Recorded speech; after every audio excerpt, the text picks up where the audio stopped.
big fire sale from the Jets. The other big trade we haven't talked a ton about was what the Colts did. Sauce Gardner out of New York, he goes to Indianapolis. They gave up 2 first-round draft picks to get the highest-paid cornerback in the National Football League. Indy, coming off a loss to the Steelers, they still sit at 7-2. They're in Germany this weekend to face the Falcons. They hope to have Sauce ready to go for the game. They have not yet announced if he will be. Now, this is a 25-year-old cornerback who has not played to his potential over the last 2 seasons. But now we see what will happen. Is he the missing piece in this secondary, doggy, to take Indy over the top into the Super Bowl? Peter Schrager now with us as well. What's up, buddy? I'll go quickly here so Pete and Sluggo and Stevie can fire away. In 55 games, he's got 3 interceptions. Okay, go look at what Mike Evans did to him in the Tampa game earlier in the year. Now, listen, he's a good corner. He'll help them. But Indianapolis he's not the missing piece. Indianapolis is not all of a sudden going to the Super Bowl because Sauce Gardner is going to be a cornerback. They're going to go to the Super Bowl if Daniel Jones plays well, and I don't trust him. Last week, perfect example, 5 turnovers. In a big spot, I'm taking Josh Allen. I might even take Drake. I'm taking Drake May. I'm certainly taking Mahomes. I'm taking Herbert. I'm even taking Bo Nix. And I'm taking Lamar. So if you look at Indianapolis, they got the 7th or 8th best quarterback in the conference who's going to be in the postseason. Hard to get to a Super Bowl with the 7th or 8th best cornerback. So at the end of the day, I don't think it's going to be that. A lot easier though if you're. You are. You know, You're just exhausted sometimes. It just doesn't make any sense with you sometimes. Okay, and you know you tried to be slick, y'all. You tried to be slick, right? So here he is, y'all. You know what? The producers, put me on the damn camera, please. Hell with those highlights right now. Let me tell you something. Let's look at this, okay? So Mad Dog Russo brings up the fact that Sauce Gardner only has 3 interceptions. Now, we do know that when you're a quarterback, sometimes they don't throw in your direction. When you're a premier quarterback, sometimes they don't throw in your direction. He brings up those 3 interceptions. Don't get me wrong, it's a low number in 55 games. I get that part. But you conveniently left out that only 50% of the passes are completed against him that are thrown in his direction. All right? He's considered a premier corner for a reason. But Doggy left that nugget out. He didn't bring up that one. He brought up the facts and reporter's point and just omitted the other part, trying to be with your slick ass self. It ain't working. That's number 1. Number 2, the Indianapolis Colts have the 26th ranked pass defense. They need help on the back end, okay? And oh, by the way, when you look at all the pieces that they have, yes, Daniel Jones, okay, he returned to normal. That's the kind of Daniel Jones we were accustomed to see when he was in New York Giants with his 5 turnover having self. We got that part. But Jonathan Taylor, we know that he's going to run the football better. We know their receivers going to look better. We know their offensive line is going to protect them better than they did against Pittsburgh because it's considered one of the best. And then now you look at them and they got a veteran defense. They're clearly going all in.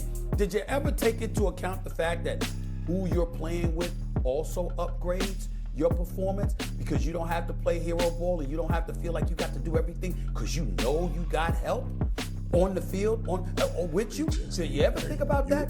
That's what we're talking about with the Indianapolis Colts. Sauce Gardner's a baller. That brother can play, okay? And I think him being on Indy, he's going to look better than he looked at least the last couple of years with the New York Jets. Yeah. Let me add a little bit of color here on the trade itself because all week I've been obviously working the trade deadline and I heard Quincy Williams' name, heard Quinnen Williams' name, heard Breece Hall. At no point did anyone mention Sauce Gardner being on the block because they signed him to a 4-year, $120 million deal in July. This GM is a first-year GM and he's like, my first big move is going to sign Sauce Gardner. They got a godfather offer from the Colts that they could not say. You know they got as much basically as what the Cowboys gave up for Micah Parsons, what the Packers had to, give up for the Micah Parsons deal. That's what they got for Sauce Gardner. So they believe that this is a veteran team, to Stephen A's point, with Kenny Moore and DeForest Buckner and Zaire Franklin. This is not some young flash-in-the-pan team that this is a nice story. They believe they're Super Bowl contenders. Getting Sauce Gardner is a message to not only their fans and to their team that, hey, we believe this is the year. Give up that draft capital. It's also a vote of confidence to Daniel Jones that, hey, we don't have any first-round picks in the next few years. You're our guy. So if that doesn't make him feel better and make him feel elevated as, hey, not only do I have a better team on the field, but now I finally have an organization that's going and pushing the chips all in on me, I think it's two-pronged. They give up a lot, Shay, but they did so to not only boost up their roster, but to boost up their quarterback and say, hey, I'm the man. Yeah. They're putting their faith in me.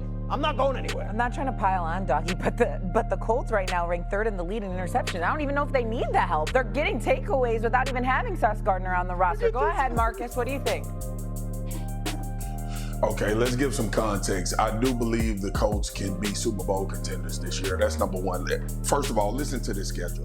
They got Atlanta, as Doggy mentioned, Kansas City, which is going to be a great litmus test, Houston, Jacksonville, Seattle, really good team. San Francisco, then they end the season with Jacksonville. There you go, Jacksonville and the Houston Texans. These are all winnable games for the Indianapolis Colts. What we've seen more than anything from this league this year is that as much as we've tried to predict games, they unpredictable. Nobody had the Carolina Panthers beating the Green Bay Packers. Nobody had the Pittsburgh Steelers beating the Colts going into that game. So these games are winnable for the Indianapolis Colts. Let me also mention, Sauce Gardner, I think, is a phenomenal cornerback. But think about the division and think about the playoffs, the games that you're going to have to play most likely. You're going to have to play Pat Mahomes, you're going to have to play Josh Allen, and you're going to have guys on the back end that can either take the ball away or cover number one wide receivers to help your team up front. The Indianapolis Colts' biggest concern, and Doggy, where I agree with you, is Daniel Jones. Pete Triggs, I hear you. A vote of confidence, whatever they giving Daniel Jones. We ain't gonna give Daniel Jones that pass beyond the guys that we're talking about. So what do? You go out and bolster things around him. Taylor, MVP candidate, running the ball very well. It was an anomaly. The Pittsburgh Steelers had a come to Jesus against the Indianapolis Colts and looked like the defense we thought they would look like all season long. I still believe that this move was great by the Indianapolis Colts now and in the future, like the one they made for Quinnen Williams in Dallas. So I'm in full agreement. If you the Colts and you looking at that schedule, you may have an opportunity to be a 1 seed in the AFC if you win out enough. Go and get a premium cornerback, I think plays into that. Well, number one, that is a very, go ahead, Steve, you first. Go ahead. Scream away. So we're here on First Take. Well, first of all, I'll leave the screaming to you. I'm mild-mannered and low-tone compared to you, but let's get that out. But I'm here. I'm here on First Take, you know, and Shay and Peter and the crew. You see, when you're number one, as we are, been number one morning show for 13 straight years. Actually, April will make 14 straight years. You know, people watch. People watch all the time. And I bring that up, y'all, because I'm sitting here talking with y'all, and we're talking about this particular subject, and I get a text message in the middle of the segment, lo and behold, from the New York Jets. You don't know, you had to know who. I ain't gonna reveal that, but they wanted to make sure to reach out. And they want to reach out to make the case that, you know, Woody Johnson, I mean, you got to look at it. I mean, he hired, listen, he has made some good hires before. Herm Edwards, Mike Tannenbaum, Eric Mangini, Rex Ryan, Todd Bowles. And, oh, by the way, Stephen A., Woody Johnson did not hire. He did not hire